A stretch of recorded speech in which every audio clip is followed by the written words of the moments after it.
15.5, 10, 5, 4 এগুলো বাংলাদেশের বিপক্ষে ওয়েস্ট ইন্ডিজের পেসার জেডেন সিলসের ফিগার, যেখানে ওভার প্রতি মাত্র 0.31 রান খরচ করে 4 উইকেট শিকার করেছেন এই পেসার। তার অমন বোলিংয়ে বাংলাদেশ প্রথম ইনিংসে মাত্র 164 রানে গুটিয়ে গেছে।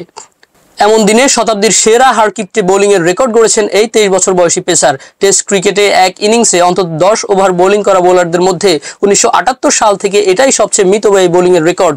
21 শতাব্দীতে যেই কীর্তি দেখাতে পারেনি কোনো বোলার, সেই কীর্তি বাংলাদেশের বিপক্ষে করে দেখালেন সিলস। এক ইনিংসে অন্তত 90টি ডেলিভারি করা পেসারদের মধ্যে টেস্ট ইতিহাসে এটাই সবচেয়ে মিতব্যয়ী বোলিং। অন্তত 90টি ডেলিভারির এই তালিকায় আগের রেকর্ডটি ছিল ভারতের পেসার উমেশ যাদবের।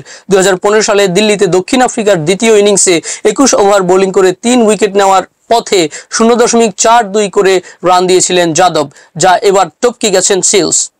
এদিন 15 ওভারের মধ্যে 10টি মেডেন দিয়েছেন সিলস, খরচ করেছেন মাত্র 5 রান, যা তাকে একবিংশ শতাব্দীতে সবচেয়ে ইকোনমিক্যাল বোলিংয়ের রেকর্ড গড়তে সাহায্য করেছে।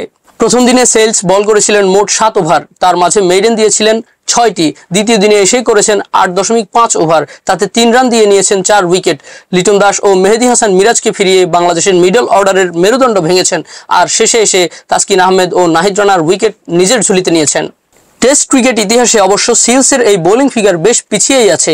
এই তালিকায় শীর্ষস্থানটা দখল করে আছেন ভারতের স্পিনার রমেশ চন্দ্র নাদকর্ণী। 1964 সালে ইংল্যান্ডের বিপক্ষে ওভার প্রতি মাত্র 0.15 রান দিয়েছিলেন এই ভারতীয়। 32 ওভার বল করে মেইডেন নিয়েছিলেন 27টিতে, রান দিয়েছিলেন মাত্র 5। পরের অবস্থানে সাবেক ক্যারিবীয় কিংবদন্তি স্যার গ্যারি সেভার্স। 1956 সালে নিউজিল্যান্ডের বিপক্ষে টেস্টে 14 ওভার বল করে 11 ওভারে রেখেছিলেন মেইডেন। তালিকার 3 নম্বরে ফের নাদকর্ণীর নাম।